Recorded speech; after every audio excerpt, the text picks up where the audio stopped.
This is Rob Fraboni, and this is Bill King. This is Conversations in All Keys, live from the Redwood Theater on the 506. And today is very special.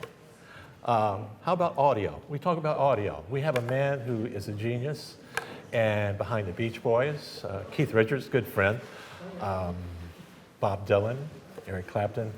And last night, we got to hear, was it RealFeel? Yes, on The Last Waltz. On The Last Waltz. Right. Now, did you work on The Last Waltz initially? Yeah, I produced the soundtrack for the movie and the record.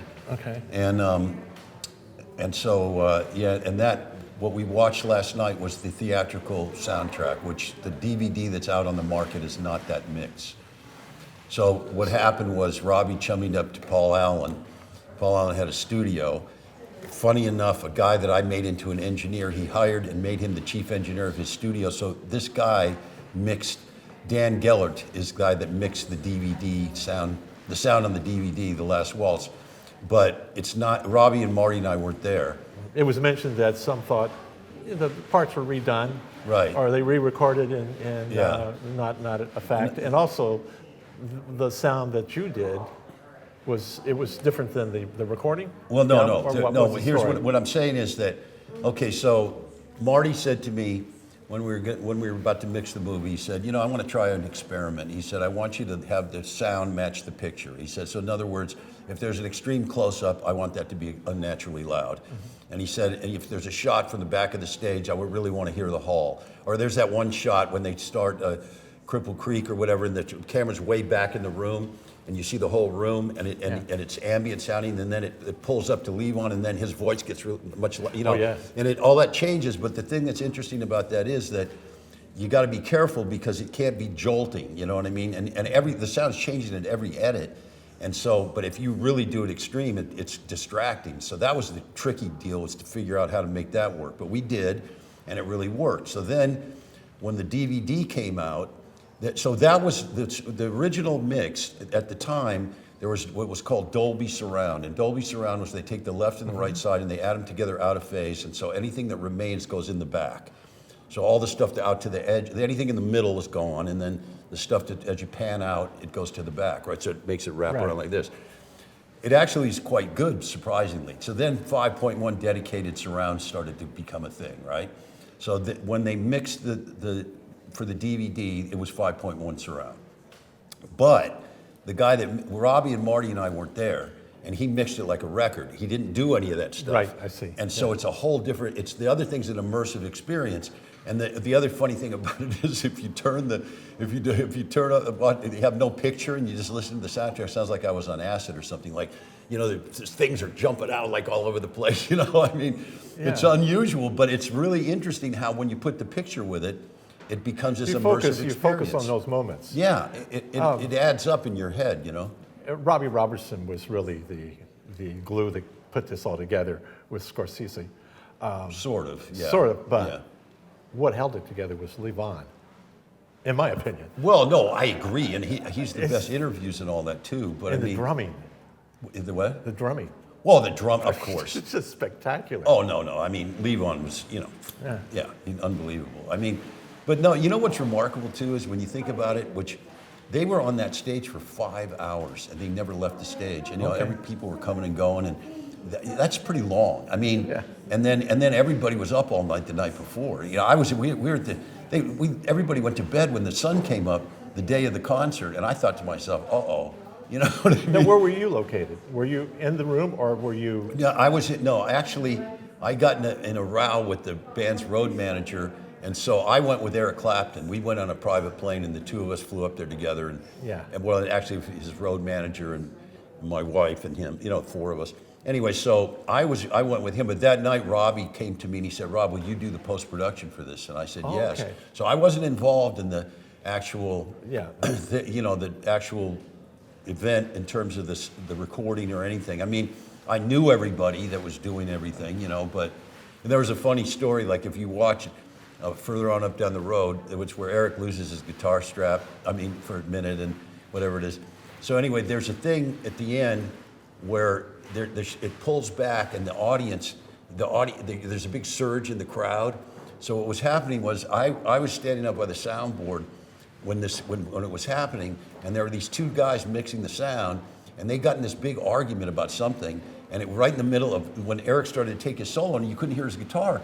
So I had spotted what fader it was, so I reached over and just jammed that fader all the way up. That's and a major crime. And the crowd, like reacted. They, it just got everybody excited because it got loud. And it was like you could hear it. It's funny how that stuff works. But well, this brings me to this.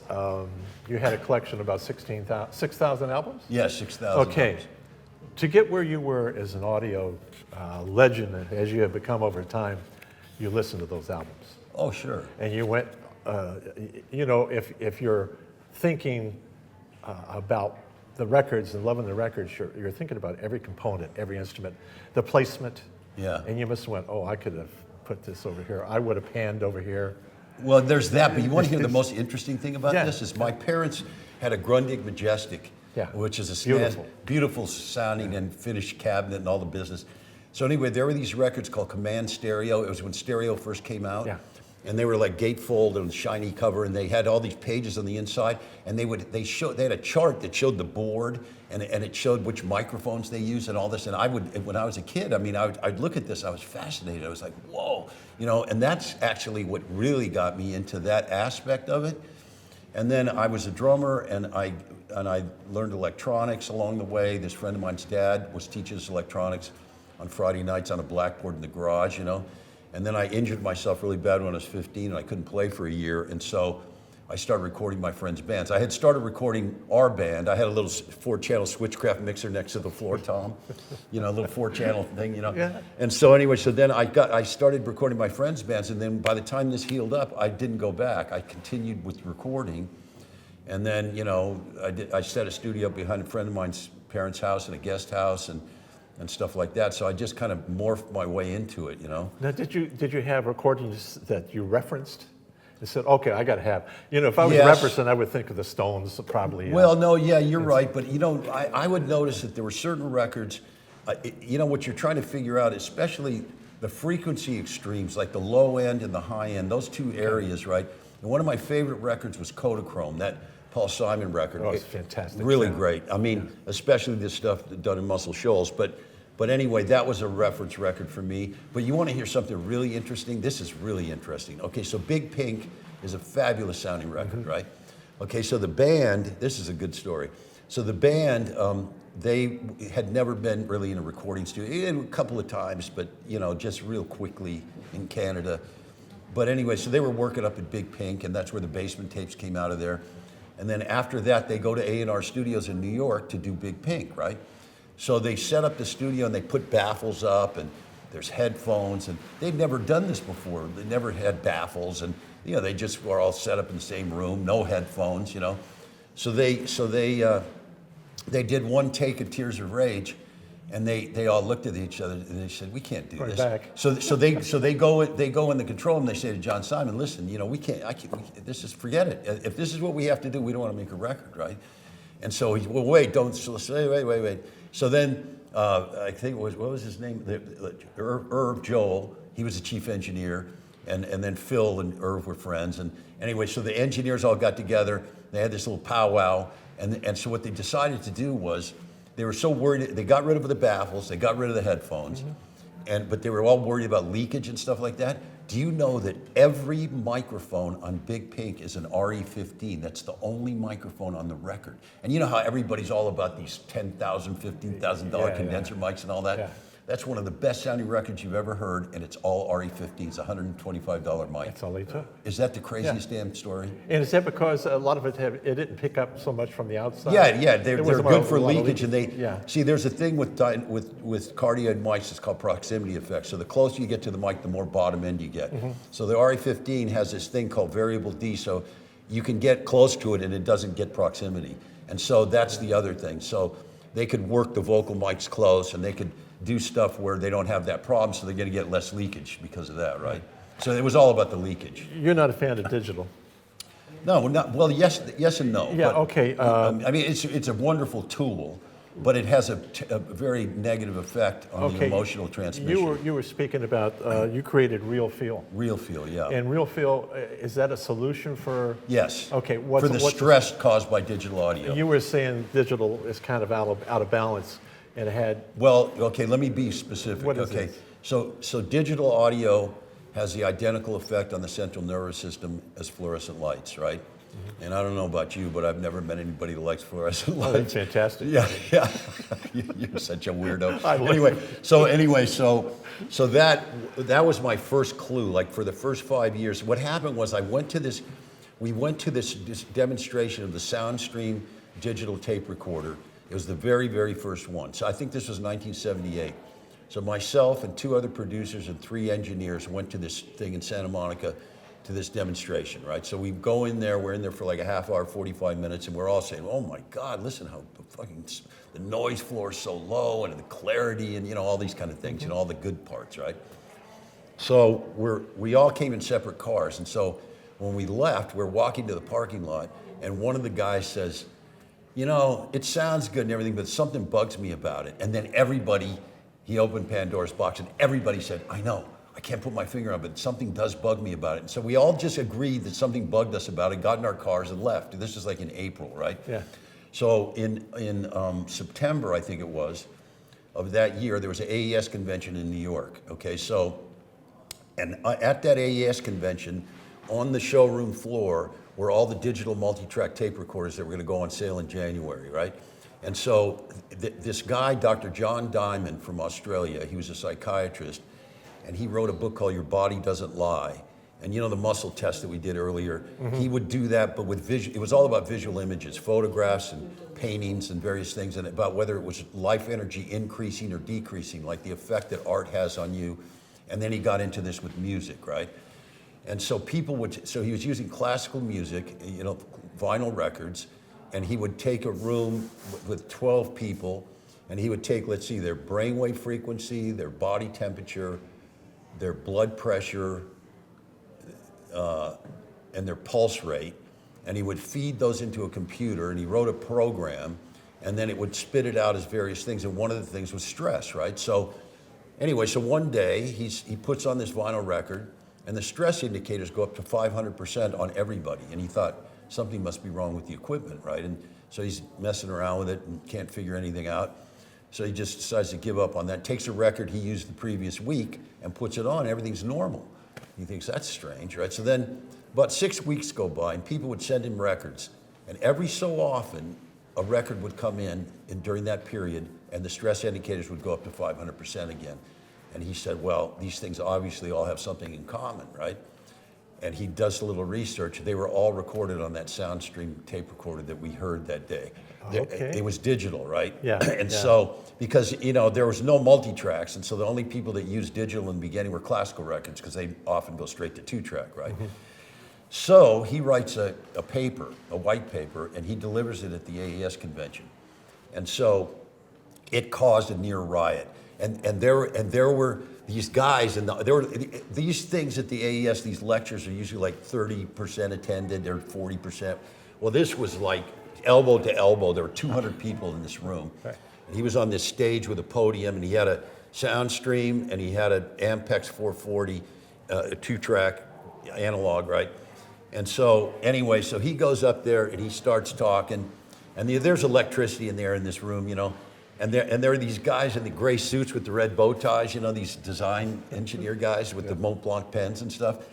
And so anyway, and I never heard anybody swear at the AES. I was an AES member for many, many years. It was so conservative, right? So anyway, these guys jumped up and started yelling, "Fuck you!" And they're throwing their pens at him, and he's ducking and diving, and the place started to go nuts, and they had to bring security in. And so Harry Pearson, that started the Absolute Sound, that audiophile magazine, was there, and he wrote a 5-page article about this. And he talks about what I told you about John Diamond in Australia, and then he also describes this whole event that happened at the AES, right? So anyway, they got everybody calmed down, and then, and these guys are still yelling at him, "Come up to our suite, we'll show you," and there's all this kind of crazy energy in the air. And then he brought people up from the audience and muscle tested them, right? So a guy comes up, and he plays the identical music you know, on the sound, on the digital and the analog. It has them in sync too, right? And then he A/Bs and then he muscle tests and you know, so the first guy, he tests strong on the analog, weak on the digital. Nobody wanted to believe it. I would say 50 people went up there. And this is what we did out there beforehand. And 50 people that day went up there to get tested one after another because nobody would believe it, right? Yeah. And then finally everybody's like, okay. So anyway, this thing went on for an hour and a half, whatever it was. But the thing about this was, when it was over, I remembered that day when we were walking to the parking lot, right? And I said to myself, you know what, there is something wrong with this, right? Well, that was the first time I had something to grab onto to know that there was a problem, other than what we imagined. So then I thought, okay, something needs to be done about this, but I had no clue what to do, right? Now remember, this is 1980, right? So now CDs didn't come out till 1985. Okay, so now I'm at Island Records at the time. I had made this record, and Bry You were vice president or whatever? Yeah, I was senior vice president of Island. I was like Blackwell's right-hand person, right? So I didn't have a title really. I just vice president, not of anything, just, right. you know. Anyway, so anyway, and Ry Cooder had a similar experience to what I'm about to tell you, and I'll explain what that is. Well, I'll tell you Ry's story first. So he did Down in Hollywood. That record has Down in Hollywood on it. It was done on a Mitsubishi multi-track digital tape machine, right? Okay. And it was the first record ever made on a digital multi-track, right? Right. So, and Ry's very critical about sound and everything. So he goes home and he's got the, you know, they've mixed it and done the whole thing, and and I think they cut a disc, I think, you know. And so he puts the thing on and listens to it, and he told me, you know, he said, I don't know, it was bugging me, something, I didn't like it really. He said, so I decided to put on Bebop-A-Lula. And he put that on, and the difference was so striking. He took that ref of the one that he did on the Mitsubishi and threw it across the room. He said, "Get this shit out of here," you know. And he freaked out, and he didn't want to put the record out, right? I don't know what they ended up putting it out anyway. So what happened to me was, I had finished this record, and I got my first CD, and so I was familiar with my sound system at home. So I went home from the office and I put it on, and I sat on the couch. And I was in the state of shock. And it came on, and I didn't recognize it. I was just, emotionally, I was just like, what? And I sat on that couch and cried for 15 minutes. I mean, understand this. I mean, seriously. And I thought, now what? Because I make all my decisions when I produce records based upon feel. And that's what goes first with digital, is the emotional part. The feel sound is a problem. The sound is a problem because the relationship between the peaks and the average changes. When they convert from analog to digital, the peaks get 3 to 4 dB louder. That's why people think digital sounds pokier to their ears. It has nothing to do with treble or bass or EQ whatsoever. It's this relationship of the peaks and the RMS, which I built into RealFeel to fix that and get that relationship back in place, right? That's why when you watch movies on streaming, everybody talks about this, how you're jockeying your remote control all the time to hear the dialogue. Yeah. You know what the reason for that is? What is that? The loudest thing in the mix is going to be the sound effects and the music. The dialogue is not the loudest thing in the mix. So what happens is the dialogue goes down 3 to 4 dB compared to, you know, relatively speaking, and that's why you can't hear the dialogue. Let me ask you this: in the mastering end of it, mastering is so critical. Yeah, of course. I mean, you can just kill a record. Yeah. So many. Well, let's go to the Keith Jarrett albums. Yeah. ECM. Oh, ECM. Oh, best. Yeah, but Keith Jarrett always wanted it level down. Yeah. And I get those records and I go, well, I just got done listening to a Jan Gabarek album, and I listen to this, and now I have to go over and turn it up. I couldn't figure out what was going through his head. Why he wanted it down so low, because now, I mean, I put a waveform up off of a digital thing, and I pull it out, and if it's a Taylor Swift or something, it's just like that. Yeah, it looks like a 2x4. Yeah, it's just a 2x4. It's just one band. Yeah. And there's no dynamics. There's no dynamics. Yeah. And they don't want it that way. Right. Because it has to always hit you. Right. And the artfulness of you wrote about that. You have talked about that. Well, you know what's really interesting? There was an article in the Austin Statesman. Okay. Many years ago now, I can't remember when, about the Volume Wars. The article's called Volume Wars. Like if you Google it, right? Okay. You put Austin Statesman Volume Wars. It's a really good article. So what they found out was that when you start to change the relationship of dynamics, like say you're walking down the street and there's cars and there's noises and whatever it is. There's a thing that occurs in real life that's like natural, right? Of course. But the minute you start messing around with it, it puts red flags up in the brain. And so when you get to a certain point with that, what happens is the sound literally goes in one ear and out the other. Like, it doesn't register. When you get the thing too compressed, it doesn't stick. Yeah. And that's really interesting. I mean, a lot of people don't even realize that. And the other thing too is that the fact that the more you compress it, it doesn't breathe, and it's like, Well, it sort of falls into, it all becomes one straight storyline. right, and also everything's in your face. That's what I mean, it's when in you're your listening face. to Yeah, it. Like, yeah. you don't have that depth, and the dimensional thing starts to go, right? Okay. Because it's all squashed up in the front, and it's much less of a nice experience. I mean, it's So what do you do with RealFeel? Because that's what we heard with the, what we were just listening to. we listened in there, but when you played Last Waltz. Oh, yeah. Okay, and you were coming through the Tetris, which sounded amazing. Yeah. Now, was that RealFeel? Yes, it is. Now, okay, so what I do with This RealFeel... technology. What I do with RealFeel is this. Okay, when I master a record, at first I take the mix and I put RealFeel on it. Okay. Then I master the record, right? Oh, you do this beforehand? Yeah. And I mean, what does it do? But you could put it on, what I was playing you was an existing CD that I put it on, Right. and that works too, but it's much better to put it on Well, first. what is it doing? Okay, what it's doing, well, it's sort of a trade secret in a weird way, Okay. but but I'll explain it. All right. Okay, what's happening is this, okay? This is given a lot away in a certain way, but anyway, okay, there's samples, right? And these samples have gaps between them. Okay. Okay, so let's just take a CD, that's 44,100 samples per second, right? Yeah. So let's just say you got 100 cycles, right? That means there's 441 samples at 100 cycles, right? The math, right? Yeah. Okay. So that means there's a certain space between those samples. Now at 20,000 cycles, there's only 2¼ samples, right? So the spaces between those samples are huge. Okay, so as you go up in frequency, those spaces get bigger and bigger, right? Right. So now there's what they call dither. Now dither is noise. So here's the deal. So if the dither wasn't in there, what would happen is the amplitude of the sample, it would go from this, the amplitude would be up here, and then the space between, it would drop all the way down, right. and then it would come all the way back up. And so that would be too drastic. Like you'd hear sort of a faint clicking sound, if you will, but because these things are so infinitesimal, sort of, they're really infinitesimal when you get into DXD and all that stuff. That's 10.6 million samples a second, but this is 44,000. Okay, so what happens is they put that noise in there. You can't tell it's noise, but it keeps that amplitude up there. So you don't have this amplitude thing going back. That's why they had to do that. The brain knows that is not music in between those samples. So what I figured out was how to put music in there instead of dither.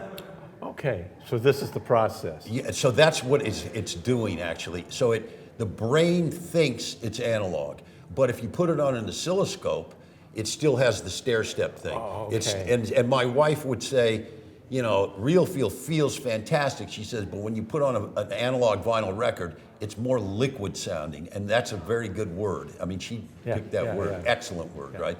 And that's something that RealFeel kind of addresses that, but it can't fix it completely. It's impossible. Right. I mean, it's just the nature of the situation.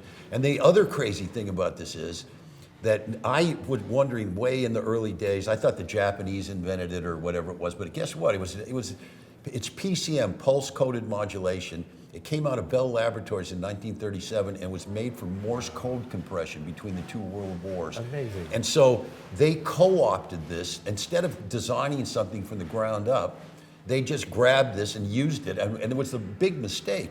And what's really interesting, this is most interesting, is that it's the exact thing that happened with the vinyl record repeating itself. So when the vinyl record came out, there was a ceramic cartridge. It was made from a crystal.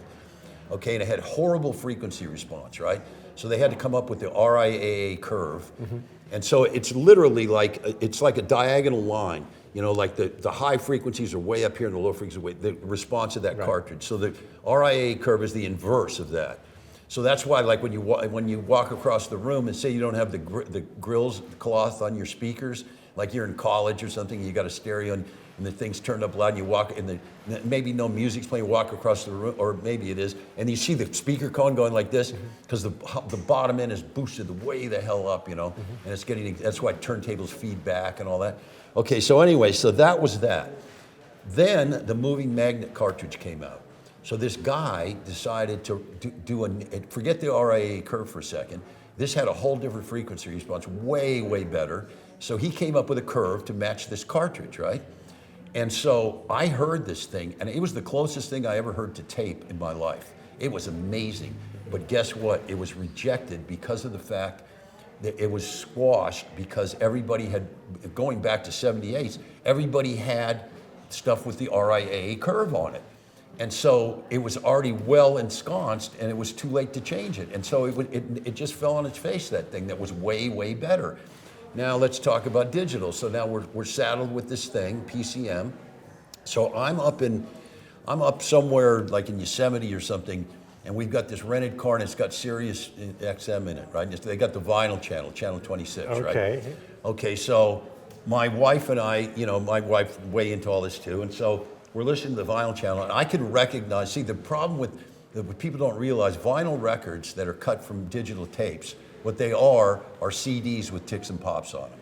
They are not, they are not analog. No. I mean, if you have an analog, what the lathe will do, a vinyl record, whatever you put in, you get out, right? So if you put in analog, you get analog out. Yeah. But if you put in digital, you get digital out, even though it's on a record, right? That's right. Okay, so now I can hear the difference. But anyway, we would muscle test each other in the car. Like I'd say, that's digital, and then I was usually right, you know. Anyway, we did it. So then I started thinking about this, and I thought to myself, wait a second. Now, you know, this is what went through my mind. I thought, wait a second now. I said, this signal is going up to a satellite, and that's got to be digital going up to that satellite. Yeah. And I'm thinking to myself, well, how's that possible? So I was thinking, you know, not knowing, I thought, well, I was thinking they were using PCM to go up to the satellite. Now I was thinking that's absolutely impossible. So when I got home, I did some research, and lo and behold, they wrote their own digital software that was what should have been done in the first place rather than use PCM, right? And it doesn't have any of these problems, just like that phono cartridge thing I was just describing, right? And so, and basically they did that because they didn't want the Chinese to steal the signal off the satellites, right? So it's encrypted and all that stuff, but it's also not PCM, and it doesn't have any problems. See, isn't that interesting? What happened with vinyl happened with digital. Exactly. How's your hearing?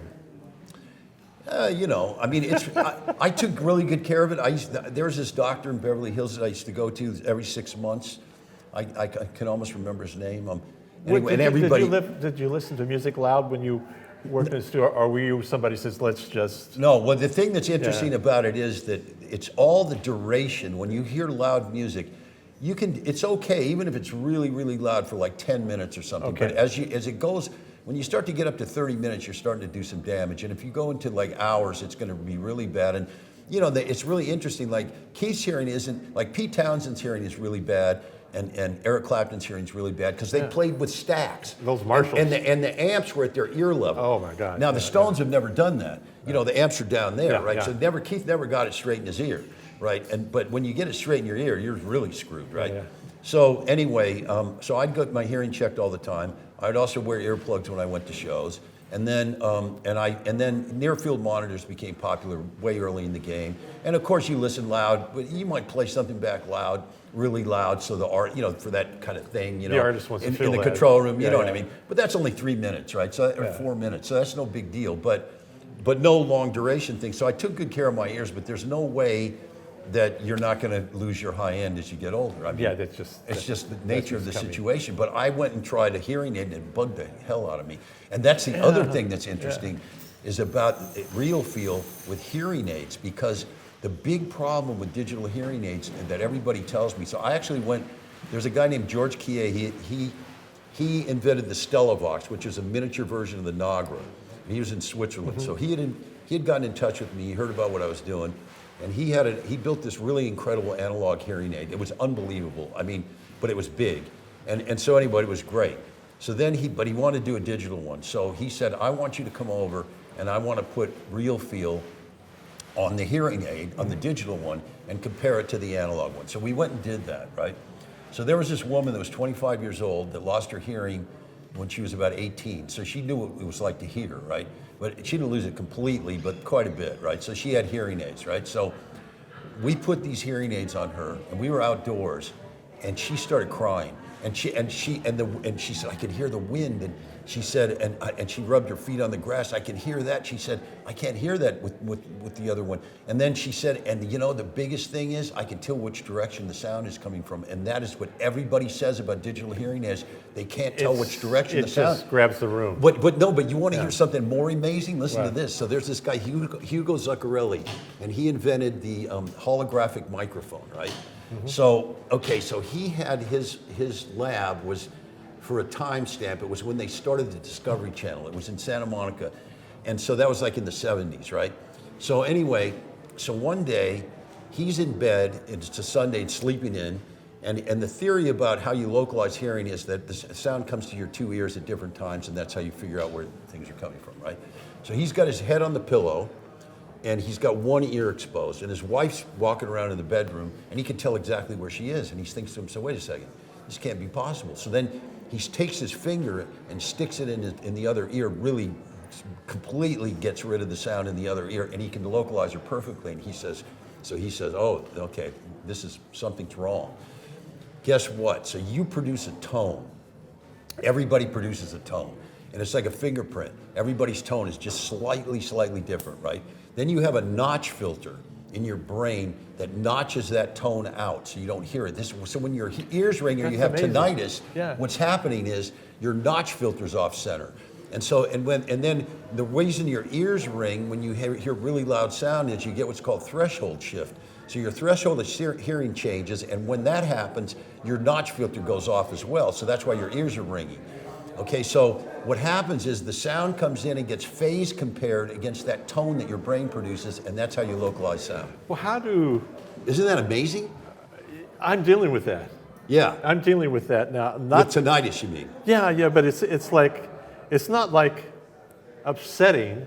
It's just at a certain age, you start to get this white noise thing, right? Yeah. And there's different kinds. I mean, there's either that white noisy kind, or there's the tone kind, and it can be very high frequencies. It can vary around. Right. But everybody's tone is like between 2,000 and 3,000 cycles. All right. Is there something here that's a solution for that?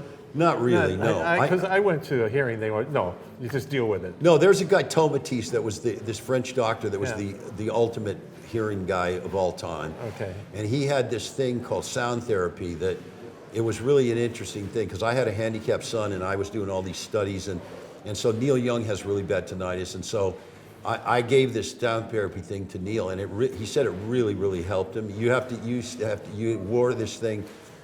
You listen to it every day for like an hour or whatever it was. And it was like this classical music, and it sounded really weird, like really exaggerated high frequencies or something. But it did something to your ears, like it made some kind of adjustment. Does it pull this whole thing back in balance? And it reduced the tinnitus, the relative level of tinnitus to your regular hearing. It does help. Let me ask But this doesn't fix that. No, RealFeel. okay. Last question here. You're here for the RealFeel was one thing, but the other one is PEMF device. Yeah, that's this thing here. Okay, what are we looking here? This is a pulse electromagnetic frequency device. So this is a brainwave entrainment.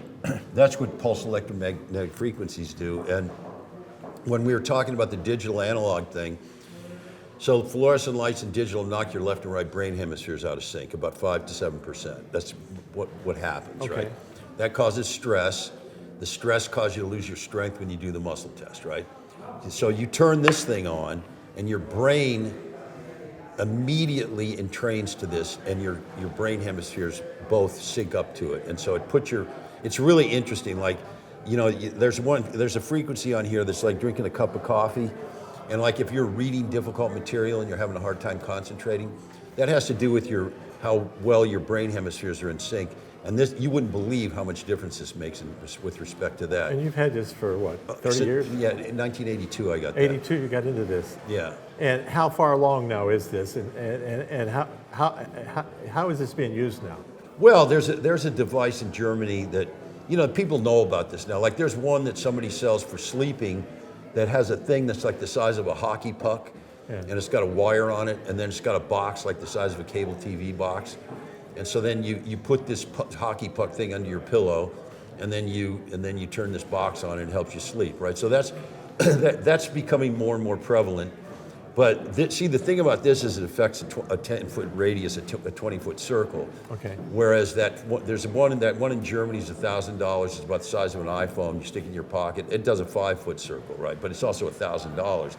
We're going to put this on the market for like $300 or something, you know. Okay, and when will this happen? How far? I don't know because this took the back seat to RealFeel, but I got you. And RealFeel's like been 39 years in the making, right? But this is what I used as a benchmark to test with the muscle testing stuff while I was trying to get RealFeel to work. Right. I would, in other words, I'd play digital audio, I'd muscle test it with test weak, I'd turn this on and you'd test strong, but it's varying degrees of strength, and depending on the sampling frequency, the higher the sampling frequency up to a point, the less it throws you off. But anyway, I use this as a reference point to develop RealFeel. Right. That's it. Okay, before we finish up, you have a question? Yeah. Just earlier today, a lady told me that Bob Marley's music is, I think, playing live and recording was all done at 432 versus 440. No, that's not true. You would know. I know for sure, but guess what was done at 432, which blew my bloody mind? The Bee Gees. All of the Bee Gees music is 432. Albie Gluten is the reason. No harmonicas in the Bee Gees, eh? And Albie and I are friends. Yeah, that's a good point. Well, you could speed. If you overdub it, you can just speed it up. Because see, I've done 5 records at 432, and it's really interesting. But so the problem's the Hammond organ. But they make it. The Hammond organ references its pitch off the 60 hertz that comes out of the wall. So they have this device that you plug the organ into that changes the 60 hertz down. It's very slight. It's only like 0.7% or whatever. It's very small. You can't hear it really. Well, yeah, with barely. this years ago, It's so but slight. I felt it. Yeah. I Oh, tuned my yeah. guitar at Well, no, 432 but and I felt it. the thing that's really interesting about this is take your guitar and tune your guitar. And what I noticed was at 432, the B string sounds in tune. The B string never sounds in tune at 440. It's always like, and at 432, it's perfect. It's just like the other strings. That's interesting, right? And I mean, I've noticed when, like this one guy, acoustic guitar and vocal, right? That's it.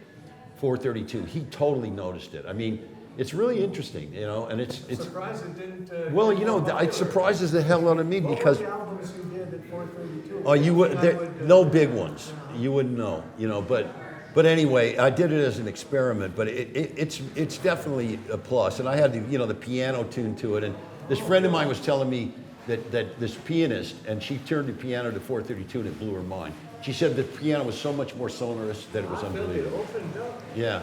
Oh, we gotta wrap this up. Yes. I know I can talk. Oh, Rob, we didn't even get to Shangri-La. Oh yeah. We'll have You and I have to continue. Well, I was going through so many things here. Yeah, no. The Beach Boys. I went, I oh know. God, I got to talk about this, but we don't have the time. No, I know. But thanks for being here. Oh yeah, thank you. It's so great to meet you. And you're in a great place, the Redwood Theater. Keith Holding and everybody. Oh, this is putting an event amazing together. event. I mean, it's like incredible. Yeah. And I'm a huge Nikola Tesla fan. Oh my Lord, since I think I see 1972. that. Yeah. When it comes to sleeping at night, I've discovered how to do it real easily. Go to the Rain channel. Oh yeah. Yeah, on YouTube, I didn't know it existed, right? The Rain channel comes up and it's got rain from all over the world. Right. So rain from the rooftop. Oh, do you want rain with thunderstorms? No, I get it. It's, Tin roof rain. Yeah. Wood roof rain. let me just say, that's 30 seconds. Yeah. You put that on, you go, oh my goodness, this is so great. Where have I been? Right. So I mean, there's kind of some solutions in a way that are. Oh no, that's true. It's why rain does it, I don't know. But. Well, yeah, it has. I think it has to do with the. It's sort of like meditating. You know what I mean? It's a similar situation where it's just the way. I mean, this is too long of a discussion, but anyway, it gets what it does to your brain is really positive, because it's like it's you got to shift out of the problem is when you start thinking about things, you go into these higher brainwave frequencies.